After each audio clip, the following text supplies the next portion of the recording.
Welcome to Zoom In on the Jags. I'm Dr. Jeff Sherman from the School of Health and Human Sciences, and my guest today is IUPUI women's soccer junior goalkeeper, Emily McGrath. Emily, how's it going today?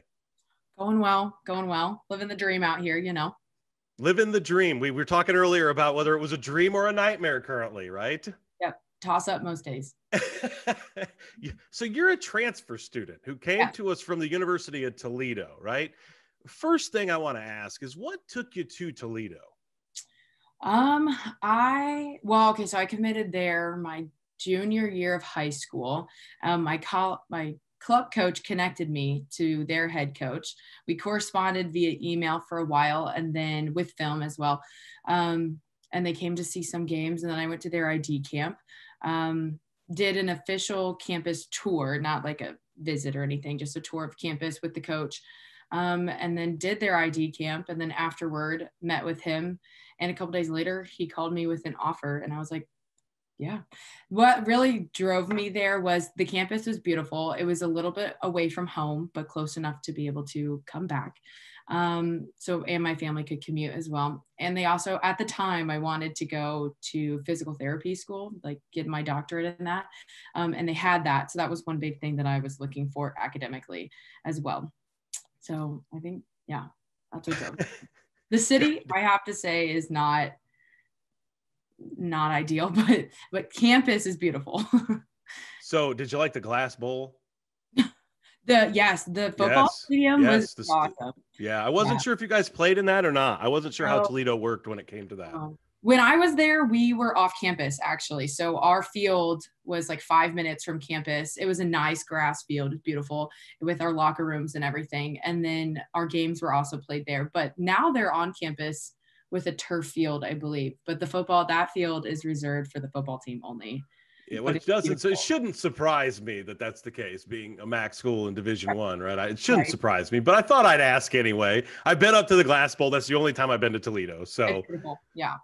So I see that you're a relatively local product, went to Guerin Catholic, right, in Noblesville. Mm-hmm. So you spent a year, right, with the University of Toledo, right? And they won a championship. So you were there for a year, you won a championship, you return home to a championship team. So you're going from one championship to another. Mm-hmm. What brought you home? I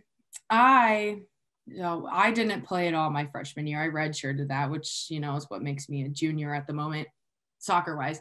And at the end of the season, my coach said, imagine if it was your senior day, so 5 years down the road at that point, and you've never played a minute, how would you feel? And I was like, wow, what a question. I know. I was like, oh, okay. I said, well, I don't think I'd feel good at all. So then that's what sparked the conversation when I came home for winter break that freshman year with my dad about, should I go into looking to transfer?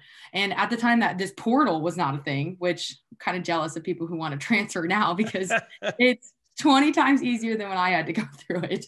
And so we decided over break and talked to a bunch of my club coaches and connections that we had back here about it. And basically when I got back to campus, I told my coach, I'm going to transfer. And so at that time, if you tell your coach typically that you're going to transfer, you're off the team. So he was nice enough and allowed me to stay on the scholarship money that I had, but I didn't do anything with the team. All my gear everything was returned, but I still lived with a teammate.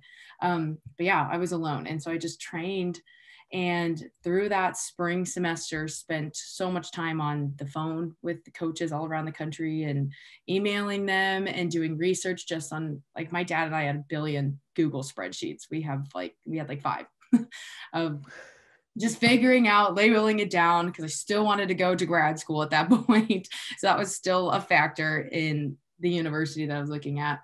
And I have connections here just with all of my coaches. And so they knew Chris. And so that's one thing that sparked a conversation with him.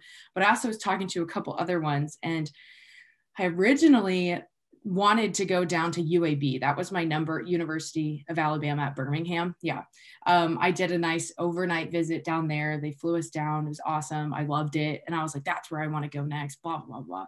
Then I did a visit here and I was like, my heart tugged me back here. The girls here were awesome. Coach is awesome. Indy's my home. I am only 30 minutes away from my parents, but I swear I hardly see them ever. I really don't. This place is home, and I liked there was just something about the atmosphere and the girls and coach in general that was like, this is probably where I need to be next for the next 4 years and finish out my college So career. did that conversation with your coach at Toledo, did that was that a hypothetical that he was asking you, or was that this is what's going to happen kind of sort of thing? What do you think? I mean, you obviously took it as being, whoa, Yeah. what are you telling me here? Yeah. Right? Yeah. I've thought about that a lot. And I think at that moment, as a coach, now looking from a coaching perspective, I think that was him trying to plan out his next 4 or 5 years worth of goalkeepers and things like that. And I guess one player could take it one way. They could take it like I did and go and transfer and say, I'm going to go someplace that my coach is going to give me a fair shot. Because I guess I thought at that moment that he was never going to even give me a fair shot. And I said, I don't want to be, even if I play or don't, I would at least like to be considered like competitively to get a role on the field. But then some players it could light a fire under their butt and they could prove him wrong, which, I think are great. They're both great options in their own way. But I think at that moment that was real. I don't think he wanted to give me a fair shake at all in my years there. And I love the sport. So I was going to take my red shirt. I wasn't going to just do 4 years and do nothing. And so, yeah, I think he was being very realistic. It sounds to me, the way that you framed it, that was kind of a, hey, you're not going to play, yeah, sort of thing, which, wow. I appreciate his honesty. Like, I don't hold too much resentment towards him. I think he could coach and handle things differently. But I mean, I also, is that because it's a couple of years down the road now, and you rationally go back and think about it as a coaching minor, right? You're thinking, okay, now I see it from the coach's perspective, but as a player in the moment, you're going, whoa. Yeah. Right. And yes, I'm guessing that's probably the response. Yeah. I left that meeting very sad. I'm sure you probably did. Yeah. It was just sad. Okay. Well, we'll go back to something more positive, right? So you decided to major in exercise science, right? With a coaching minor. And I just said something about a coaching minor. So obviously you want to be a coach. Mm-hmm. So what made you want to study that? And how does IUPUI provide a different experience so far, I guess, during your academic career? Yeah. There at Toledo, I majored in exercise science as well, but I was going on that like pre-physical PT path. Yep. Yeah. And when I got here, I started with that my first semester. And then I was like, I don't know if I really want to go to grad school. At that moment, if like sophomore year of college, I was like, I don't like class. I hate learning, blah, blah, blah, blah. I never want to go to school after I'm done with these 4 or 5 years, I guess, and whatever. And so then I was like, I don't want to go be a physical therapist. I think there's probably better people out there who would have a bigger passion for it than I would. So I was like, now I love my major. I love learning about exercise and how the body works and the way it works and how we move differently to support different muscles and all that. I'm a nerd, so I love it all. But I was like, I don't want to go to physical therapy. So what else can I do? And exercise science is like a big umbrella major that you can do so many different things. And I met with a life coach actually, and she made me take this questionnaire thing, and we went through a couple sessions. And by the end of it, I was like, I love to learn. I love to teach, and I love to help people. And then, so I thought combining that with my passion for the game, I could put that into coaching. And because I know I'm not going to play past these 5 years. Those boots are going to be hung up. It'll be fine. They're done. I'm not playing professionally or anything. But I love the game, and I don't want to do my life without the game. And I understand the game very well, especially from a goal, like being a goalkeeper, you got to learn it to be able to play it. And so I thought, hey, why not combine it all, put it all together and go coaching. But IUPUI has been great. We have a very awesome exercise science like school and like that major is amazing. The teachers are amazing. The resources are amazing. They have awesome connections. Yeah, that's what I would say.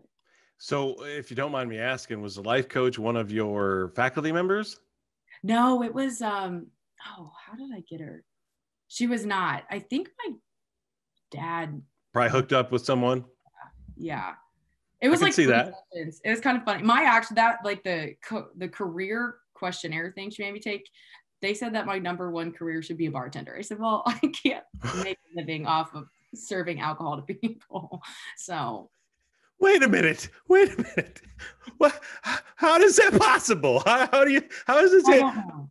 The love of coaching and teaching? I guess you'll show how someone how to shake a martini or what? I bet it's the social aspect and like learning. Right. That's probably that. Okay. Now that I look back at the moment, I was kind of offended. I was like, seriously, I just did all to learn that I should be a bartender.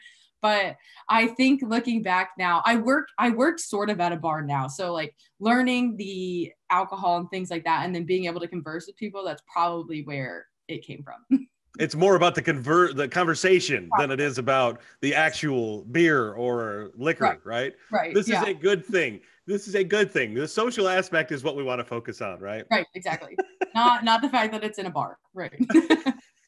All right, so we've gone from somewhat negative to positive, and now we look at what's happening right now. We go to the real.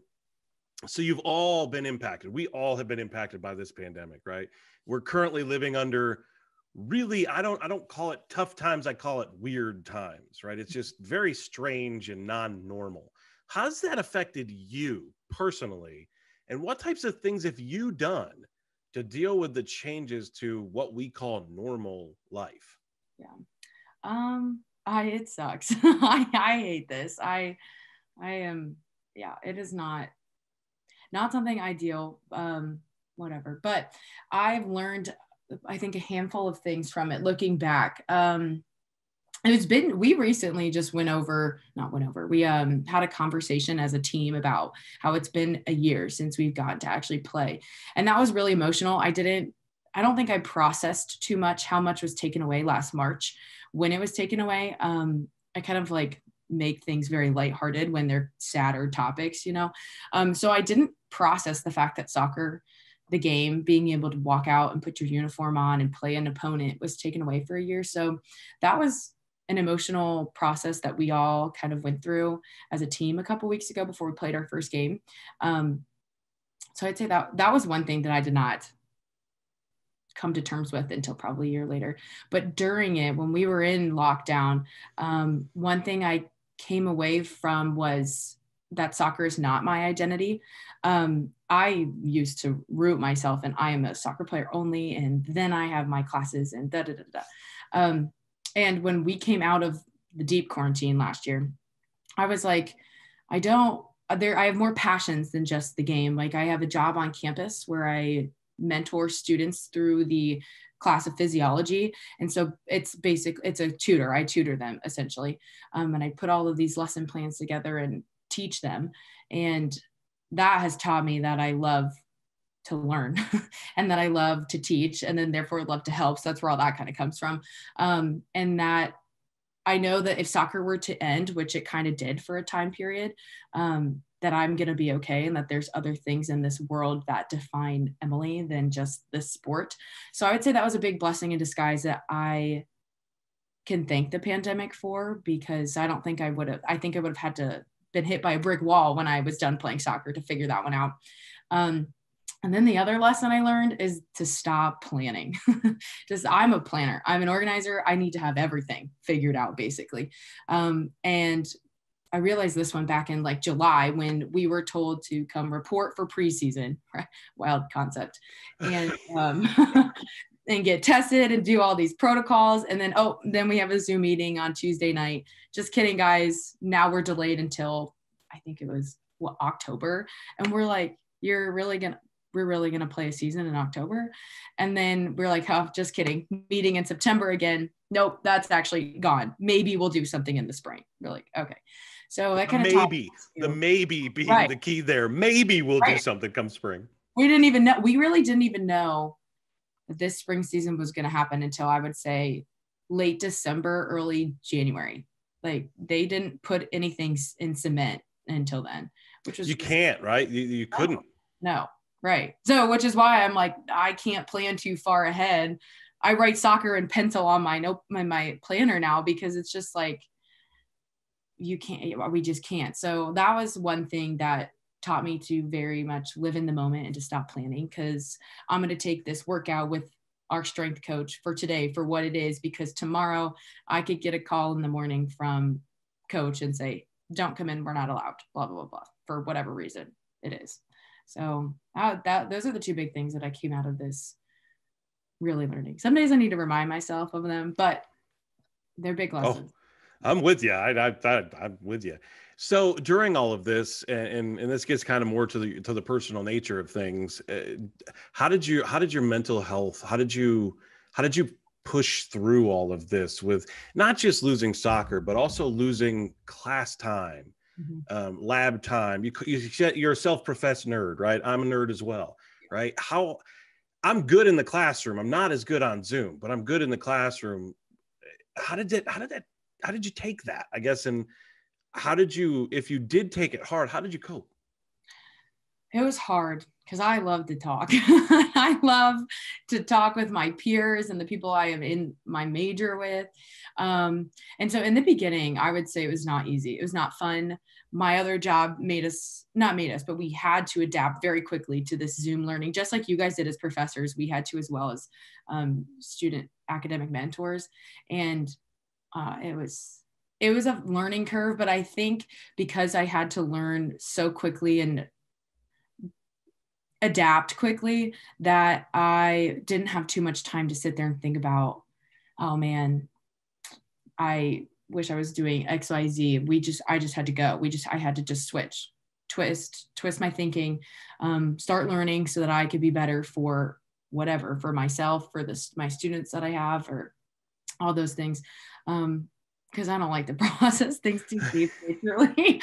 But that's what I would say. And I leaned on my friends and family because it was scary. And my roommates, for sure. So that's what I would say. It sounds like you found your way through pretty well.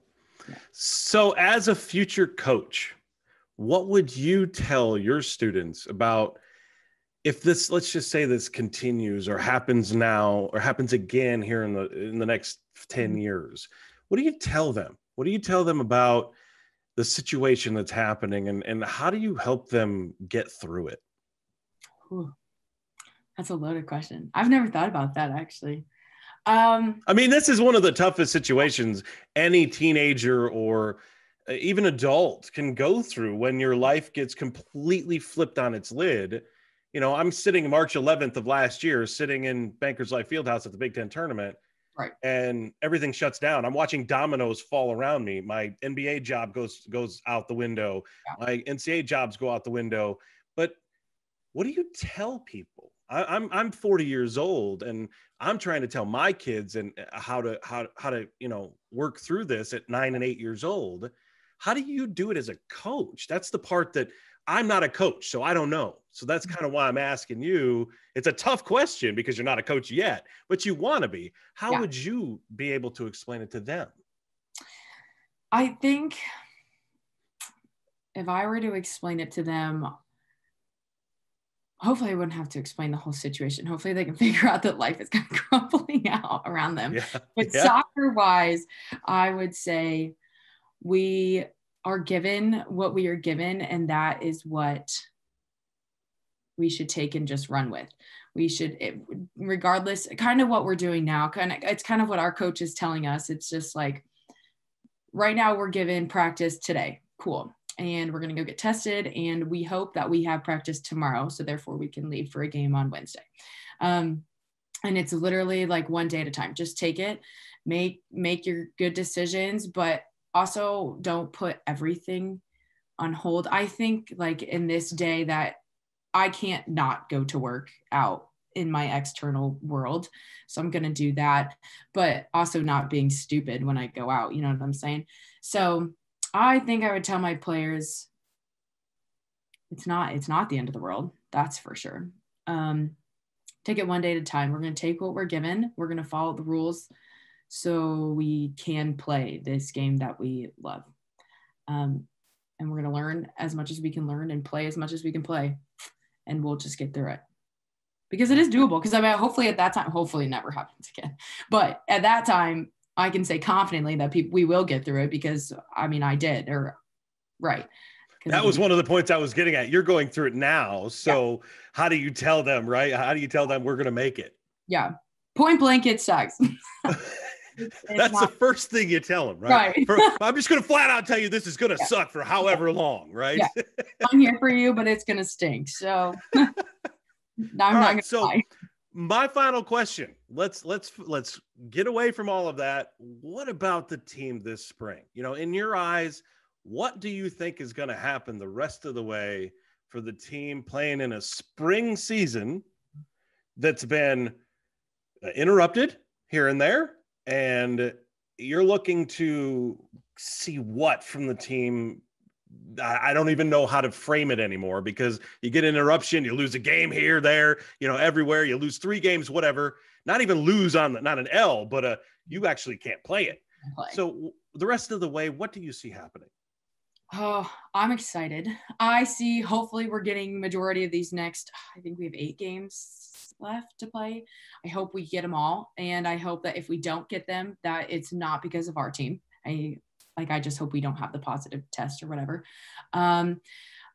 We were pretty killer in our first game. That was so awesome to see. We had this bond that I have not felt in a while with the team, probably not since I was back at Toledo with that very successful squad.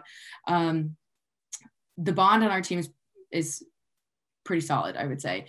And that first game, you felt it, just kind of felt something different on the bench, and the energy and the atmosphere was amazing. And then we pulled out the win.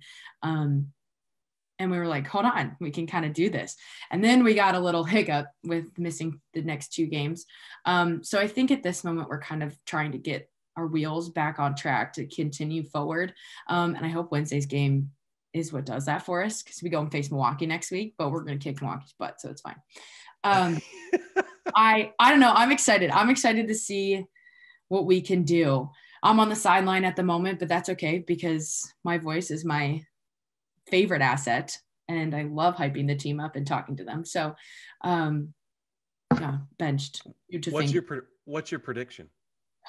I hope I always focus on first goal. So I hope we make it at least to the tournament, and then within the tournament, then I let myself make more goals. But if I had to think really long term, I hope we win. I think it would be amazing. Well, yeah. I mean, obviously everybody that's on the team hopes you win, right? I think it'd be a big middle finger to the pandemic. I think it'd be a good try. But we came out on top. Thank you.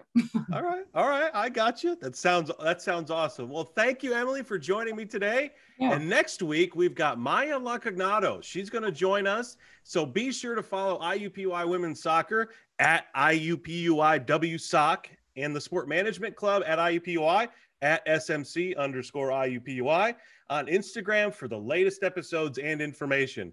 Everybody, have a great rest of your day.